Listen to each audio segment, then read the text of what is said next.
చంద్రబాబు నాయుడు గారు అందుకున్నాడు. బాత్రూంలో వాడే హార్పిక్ అసలు నిజంగా లడ్డూలో కలిపితే అసలు ఎవరైనా సరే బతికుంటారా? తిన్నవాడు ఎవరైనా సరే అనారోగ్యానికి గురి కాకుండా ఉంటాడా? ఇంగిత జ్ఞానం కూడా లేని విధంగా ఈ ప్రభుత్వం ప్రచారం చేస్తుంది. ఎవరో భోలే బాబా డైరీ వాళ్ళు కెమికల్స్ పర్చేజ్ చేసినట్టుగా ఆ రిపోర్ట్లో ఉంది కనుక ఆ డైరీ పర్చేజ్ చేసిన కెమికల్స్ అని దీంట్లో కలిపారన్నట్టుగా మాట్లాడుతున్నాడు. అది కూడా ఏదో 8,900 కేజీలు ఎంతో. అసలు ఇంత పచ్చిగా ఒక ముఖ్యమంత్రి స్థాయి చాలా సీనియర్ నాయకుడు, ఈ దేశంలోనే నేను చాలా పేరున్న నాయకుడిని, మోడీ కన్నా సీనియర్ అని చెప్పేవాడు ఇలాంటి మాటలు మాట్లాడొచ్చా? బాధ్యత రాహిత్యం కాదా? పైగా ఆయన ఏం చెప్తాడు, మీడియాలో కూడా చెప్తున్నారు, పత్రికలో రాస్తున్నారని చెప్తాడు. ఎవరి పత్రికలు అవి? మీరు పెంచి పోషిస్తూ మీ మద్దతు కోసం మాత్రమే పనిచేస్తున్న పత్రికలు కదా, ఛానల్స్ కదా? మీ మద్దతు కోసం మాత్రమే ఏకైక ఎజెండాతో పనిచేస్తున్న ఆ ఛానల్స్లోనూ పత్రికల్లోనూ రాసి వాటిని నిజం నమ్మించడానికి మీరు కూడా మాట్లాడితే ఎంతకన్నా తెలియజారుతనం ఉంటుందా అని మేము అడుగుతున్నాం. మొన్నటి వరకు ఏమన్నారు? ఆవుకోవన్నారు, పందికోవన్నారు, చేపలునన్నారు. అవేమీ లేవని చెప్పి సిట్ నివేదిక వస్తే సిబిఐ నివేదిక, ఇప్పుడు ఆ నివేదిక కరెక్ట్ కాదన్నట్టుగా ఇంకొక ఏకసభ్య కమిషన్ నియమిస్తామన్నారు. చంద్రబాబు నాయుడు నిన్నటి వరకు చెప్పిన జంతు కొవ్వులు కథ ఆపేశాడు. ఆపేసి దాని గురించి తగ్గించి డైల్యూట్ చేసి ఇప్పుడు కెమికల్స్ అంటారు. జనం ఏమనుకుంటున్నారో మీరు బయట ఇన్ఫర్మేషన్ తెప్పించుకోండి. ఇంత ధైర్యాలు కూడా అవసరం ఆ పదవుల కోసం అని చెప్పి చాలా దారుణంగా మీ గురించి మాట్లాడుకుంటా ఉన్నారు. అసలు కల్తీ లడ్డు అనే వ్యవహారం ఈ తెర మీదకి తీసుకొచ్చినప్పటి నుంచి పరిపాలన గాలికి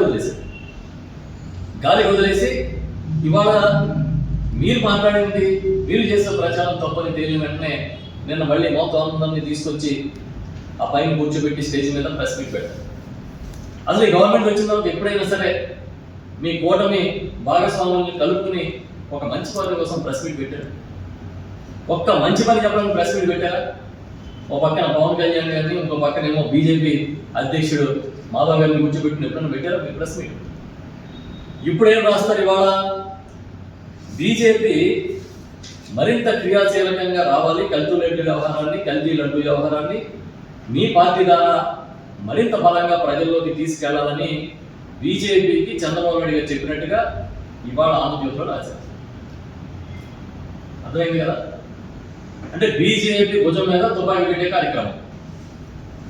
బీజేపీని దీంట్లో వాళ్ళకొచ్చి ఇదక్కడి శక్తి సరిపోవట్లేదు కాబట్టి కేంద్రంలో అధికారంలో ఉన్న బీజేపీ అయితే ఇంకొంచెం బలంగా దీన్ని జగన్ గారి మీద వద్దొచ్చని భావిస్తున్నట్టుగా ఉన్నారు. రాశారు ఇవాళ ఆంధ్రజ్యోతిలో, బీజేపీ మరింత క్రియాశీలంగా కావాలి, కల్తీ లడ్డు వ్యవహారాన్ని మీ పార్టీ ద్వారా మరింత బలంగా ప్రజల్లోకి తీసుకెళ్ళాలి అని చంద్రబాబు నాయుడు గారు చెప్పినట్టుగా రాశారు. ఇంత దుర్మార్గం వాడకనే మొత్తం ఎవరిని పడతాడు వాడాడు. ఇప్పుడు మళ్ళీ ఎప్పుడైతే ఈ నిలుపుని పడ్డాడో ఇప్పుడు మళ్ళీ బీజేపీని వాడే కార్యక్రమం, బీజేపీని అడ్డుపెట్టుకునే కార్యక్రమం. మేము అడుగుతున్నాము, ఇవాళ వేసిన ఛార్జ్ షీట్లో, సిబిఐ సిట్ ఇచ్చిన ఛార్జ్ షీట్లో మీరు నియమించిన రాష్ట్ర ప్రభుత్వ అధికారులు కూడా ఉన్నప్పుడు దీన్ని మీరు ఎలా తప్పపడతారు? అది కాదని ఇప్పుడు ఏకసభ్య కమిషన్, ఈ ఏకసభ్య కమిషన్ కథలో కథలో ఈ రాష్ట్రం చాలాసార్లు చూసింది. ఇంతకుముందు 2014-19 మధ్య గోదావరి పుష్కరాల్లో రాజమండ్రిలో 29 మంది చంద్రబాబు నాయుడు గారి స్నానం సరదాకి తొక్కిసినాడులో చనిపోతే ఏకసభ్య కమిషన్ వేశారు. ఏసీ ఏం తెలిసాడు? చంద్రబాబు నాయుడు గారి తప్పేం లేదు, మీడియా అత్యుత్సాహంతో వ్యవహరించడం వల్ల తొక్కిసిరావడం జరిగిందని తేల్చారు. ఇప్పుడు అలాగే చంద్రబాబు నాయుడు గారిని తప్పించుకోవడం కోసం లేదా జగన్మోహన్ రెడ్డి గారిని ఇరికించడం కోసం ఈ ఏకసభ్య కమిషన్ కార్యక్రమం నడిపిస్తున్నాం. ఒక పని ఏంటి, అదేదో ఏసీ లేదో ఒక 45 సభ్యులు చేసేయండి. ఈనాడు నుంచి ఒకళ్ళని, ఆంధ్రజ్యోతి, ఆ TV5, ఇంకా మీ మద్దతు ఇచ్చే ఛానల్స్ ఉన్నాయి కదా, వాళ్ళని అందరిని పెట్టి వేసేసి మీకు కావాలంటే రాసేసుకోండి.